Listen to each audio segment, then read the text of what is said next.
कक्षा 7वीं की student finally आपको बच्चे यहाँ पर समाज विज्ञान का अर्धवार्षिक मूल्यांकन सत्र 2025-26 का रियल पेपर लेके आ चुके हैं। और आपको पेपर देने से पहले इसको पूरा याद कर लेना है, आपका यही पेपर आने वाला है। और साथ ही इस पेपर को अगर आप यहाँ पर याद कर लेते हैं तो आप 60 में 60 नंबर लाएंगे। साथ ही इस वीडियो को आपको अपने दोस्तों तक शेयर कर देना जिससे वो भी 60 में 60 नंबर लेके आ सके समाज विज्ञान के पेपर में। आप यहाँ पर देख लीजिए शिक्षा केंद्र मध्य प्रदेश भोपाल अर्धवार्षिक मूल्यांकन सत्र 2025-26 विषय समाज विज्ञान। समय आपका 2.5 घंटे रहेगा। कक्षा 7 पूर्णांक आपका 60 नंबर का रहने वाला है। आपके बहुविकल्पीय प्रश्न आते हैं 1 से 5 तक। तो चलिए आप जो समाज विज्ञान का पेपर वो देख लेते हैं। तो आपके प्रश्न पहला आता है वह व्यक्ति जो मानचित्र नक्शा बनाता है। तो आपका यह था मानचित्रकार, और बी था भूगोलवेत्ता, सी था दार्शनिक, और डी था वैज्ञानिक। तो जो आपका प्रश्न पहला दिया गया है वह व्यक्ति जो मानचित्र नक्शा बनाता है, तो इसका उत्तर आपका मानचित्रकार हो जाएगा। फिर आपका यहाँ पर दूसरा आता है 1526 में इब्राहिम लोदी को पानीपत के युद्ध में किसने हराया था।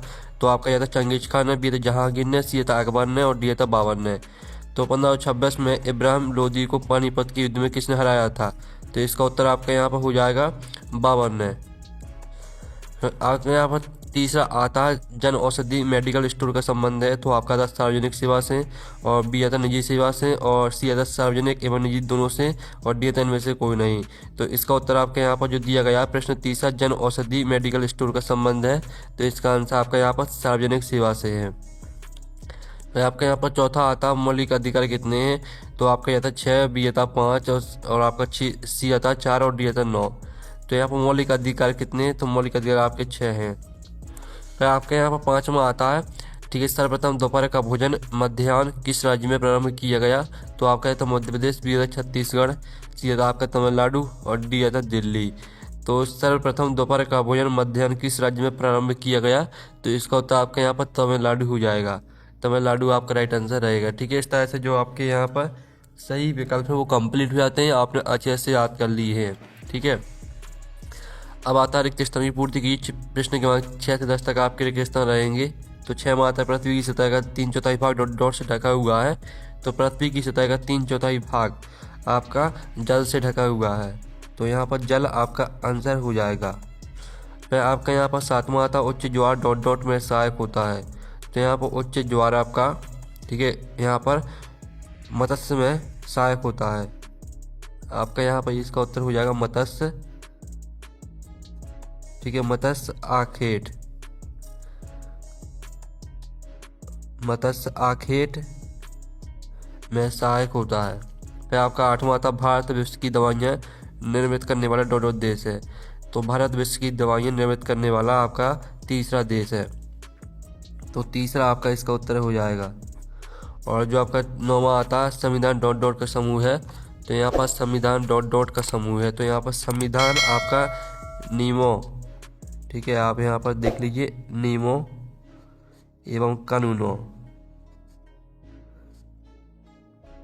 ठीक है, संविधान नियमों एवं कानूनों का समूह है। फिर आपका 10वां आता भारत में विदेशों से बहुत बड़ी संख्या में इलाज कराने हेतु डॉट आते हैं। तो भारत में विदेशों से बहुत बड़ी संख्या में इलाज कराने हेतु पर्यटक आते हैं।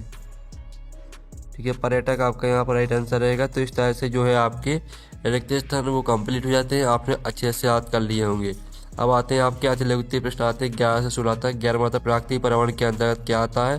तो इसका उत्तर हम यहाँ पर देख लेते हैं। आप लोग वीडियो को लाइक और चैनल को सब्सक्राइब जरूर कर लीजिए। तो आप यहाँ पर देख लीजिए। तो स्टूडेंट आप यहाँ पर देख लीजिए, आपका 11वें प्रश्न का उत्तर रहेगा प्राकृतिक पर्यावरण के अंतर्गत भूमि, स्थलमंडल, जलमंडल, वायुमंडल, जीव जंतु एवं वनस्पति आते हैं। फिर आपका यहाँ पर 12वां प्रश्न देख लेते हैं। ठीक है, आपको यहाँ पूरा पेपर याद करना है, यही पेपर आपका आने वाला है।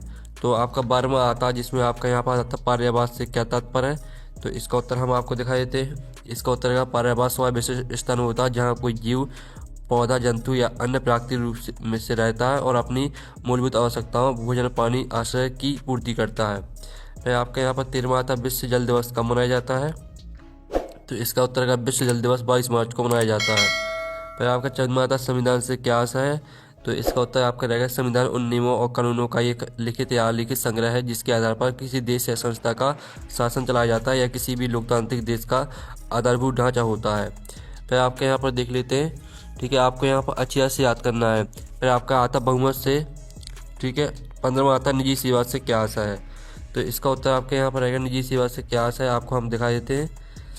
ठीक है। तो आप यहाँ पर देख लीजिए, इसका जो उत्तर रहेगा वो हो जाएगा आपका यहाँ पर निजी सेवा से आशा उन सेवाओं से है जो निजी व्यक्तियों या कंपनियों द्वारा लाभ कमाने के लिए उद्देश्य प्रदान की जाती हैं। उदाहरण के लिए निजी अस्पताल, निजी स्कूल या निजी बैंक।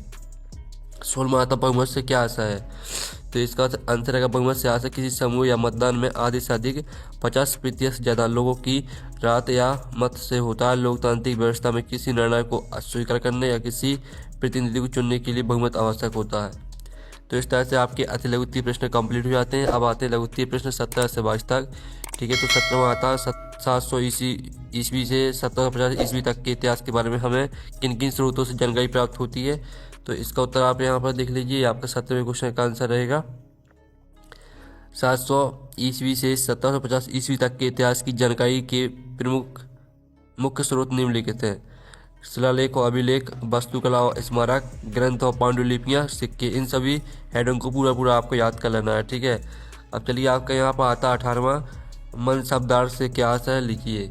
तो इसका उत्तर आपका रहेगा मनसबदार मुगल साम्राज्य में सरकारी पद धारण करने वाले व्यक्तियों को कहा जाता था। मनसब का अर्थ पद या ओहदा होता है।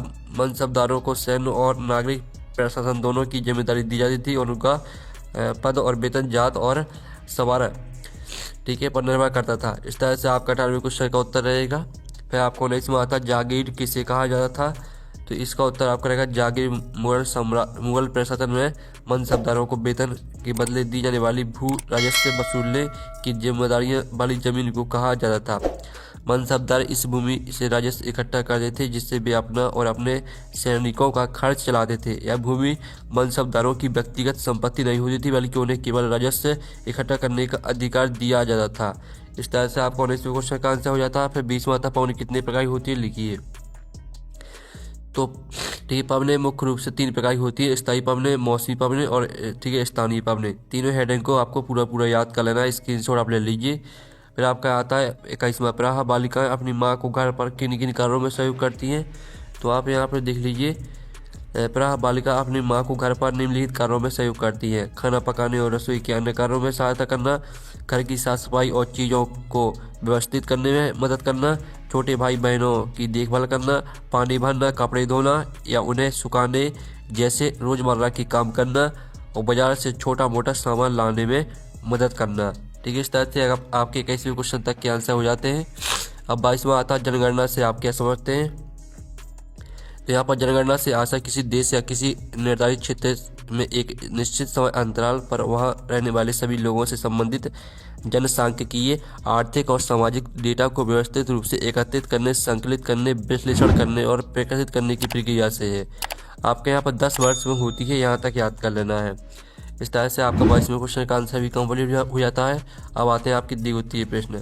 ठीक है, 23 से 26 तक आते हैं आपके द्वितीय प्रश्न। 23वां आता है राष्ट्रकूट कैसे शक्तिशाली बने, विस्तार से लिखिए।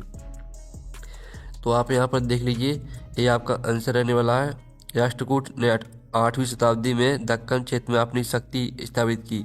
वे मूल रूप से कर्नाटक के चालुक्यों के अधीन थे। उनकी शक्तिशाली बनने के मुख्य कारण निम्नलिखित थे: दंती दुर्ग का उदय, हिरण गर्म अनुष्ठान, सैन्य शक्ति का विस्तार, कला साहित्य और धर्म को संरक्षण। इन सभी हेडों को पूरा याद कर लेना, स्क्रीनशॉट आप ले लीजिए। फिर आपका आता है एक व्यवसायी बाजार में ऊंचा मुनाफा कमा पाता है, इसके क्या कारण है, तो ये रहा आपका 24वें प्रश्न का उत्तर। इसका आप स्क्रीनशॉट ले लीजिए, इसको पूरा याद कर लेना है। फिर आपका 25वां आता है सेल कितने प्रकार की होती है, उनके नाम लिखकर उदाहरण से समझाइए। तो आपका यहाँ पर देख लेते हैं 25वें प्रश्न का आंसर। सेल होती है आपकी 3 प्रकार की: आग्नेय सेल, औषधि सेल और कायांतिक सेल। तीनों हेडिंग को पूरा याद कर लेना। ठीक है, आपको नाम उदाहरण और नाम उदाहरण, ठीक है, पूरा याद करना है। फिर आपका 26वां आता भारत के 2 राष्ट्रीय त्योहारों के बारे में विस्तार से समझाइए। तो आप यहाँ पर दिल्ली स्वतंत्रता दिवस और गणतंत्र दिवस, ठीक है, आपको पूरा याद कर लेना है। आपका 26वें क्वेश्चन का आंसर रहेगा, स्क्रीनशॉट आप ले लीजिए। इस तरह से आपके जो पेपर है वो कंप्लीट हो जाता है। पूरा हमने रियल पेपर करा दिया, यही पेपर आपका आएगा। ठीक है, तो हम नेक्स्ट वीडियो में मिलते हैं। Thanks for watching.